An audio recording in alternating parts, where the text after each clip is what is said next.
Hi everyone, Corey here from Tales from a Polk County Girl, and in this video I'm going to go over the way I actually plan. It comes up in a lot of it's a repeated question in a lot of planner groups that I'm in on Facebook. It's, do you plan out your entire week, one day at a time? What do you do?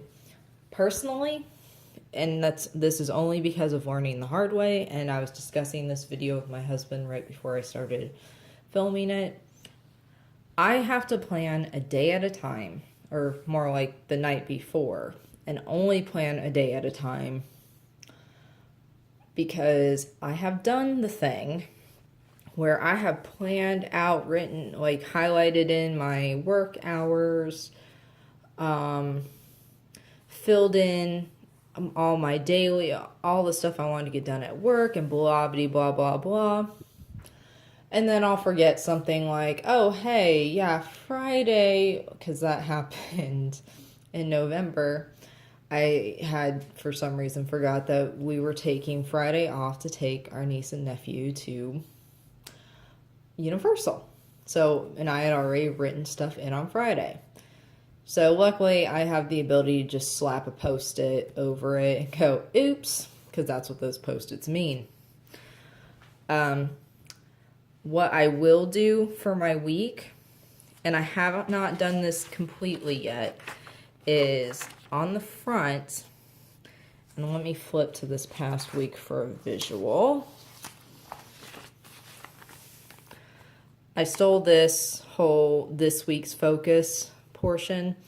I stole that from Passion Planner because I love it. I love the idea of what is something I need to focus on and get done this week. It was my monthly journaling reflections. So I got that done.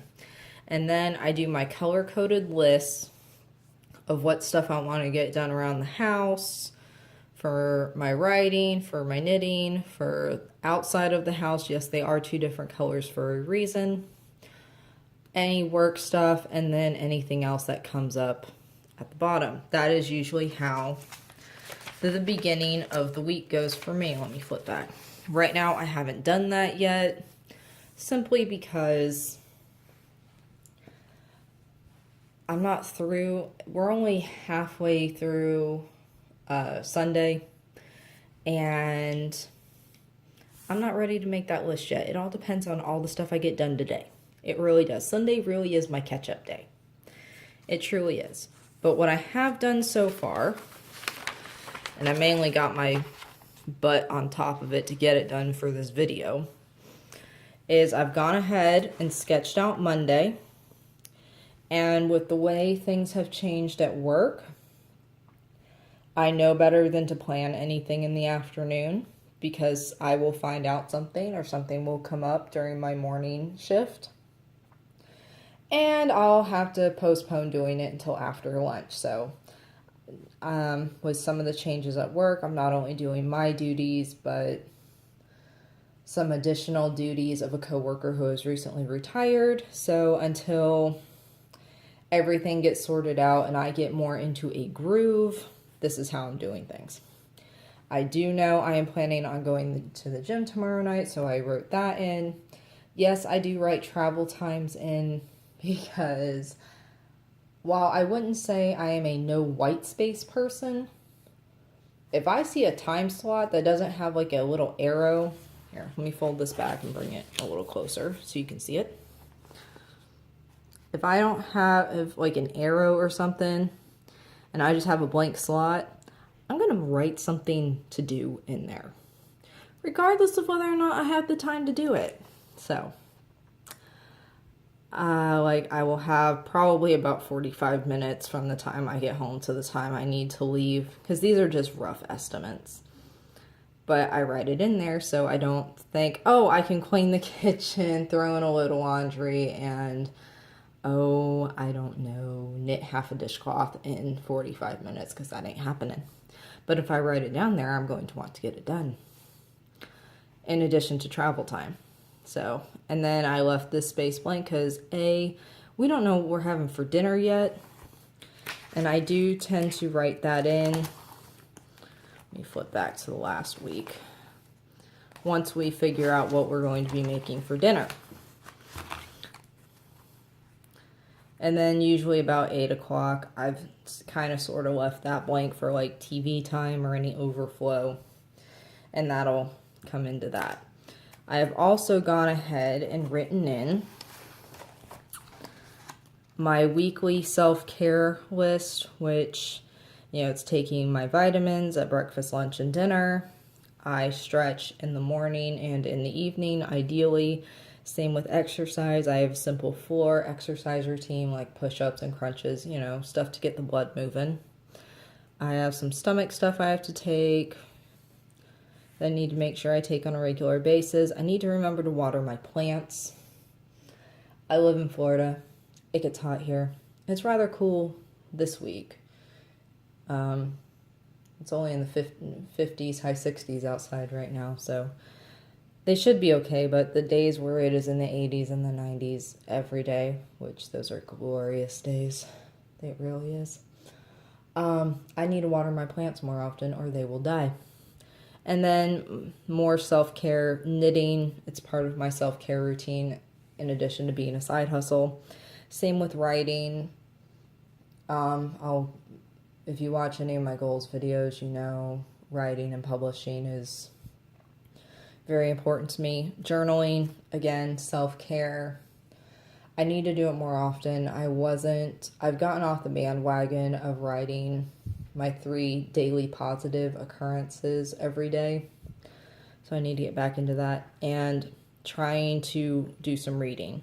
Yes, it does seem redundant to write 30 minutes read up here and read down here. I may be rethinking that.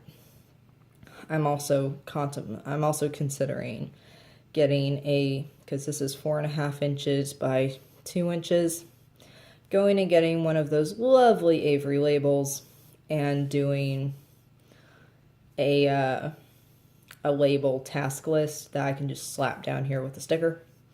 We shall see. You guys might see that next month if I end up doing that. But yeah, I've just done that for all the days, and I know I want to try to read and knit half a dishcloth every day. So that is written in there. But in terms of daily to-dos, I do have a class coming in tomorrow night, so that is already on there. But other than that, nothing else gets written in here until the night before or the morning of. Because without a doubt, sometimes even planning the night before screws everything up, because I think, yeah, it was January. It was Wednesday night. I had planned on going to work the next day.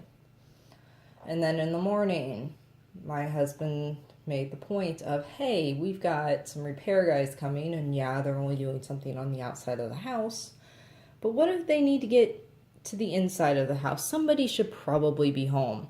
So everything I had written on that Thursday, I just slapped one of my lovely Erin Condren, let me get back to the front,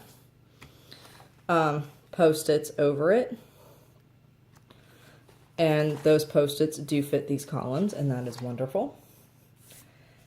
And I just essentially wrote on there vacation day and made a list of stuff to do around the house. So sometimes even planning out the night before things still change in the morning. So with planning, you got to be flexible. My husband's comment was, yeah, I've seen you plan out 3 days in a row, like a 3-day weekend, and if you don't get something done on day one, it then just snowballs and you just get really, really frustrated, which is his way of saying that I drive him crazy, because I do. But yeah, so that's how I plan. That's why I plan the way I do. Planning is not supposed to be stressful. If planning is making you stressed, you may want to think about you may want to reevaluate what you're actually trying to plan.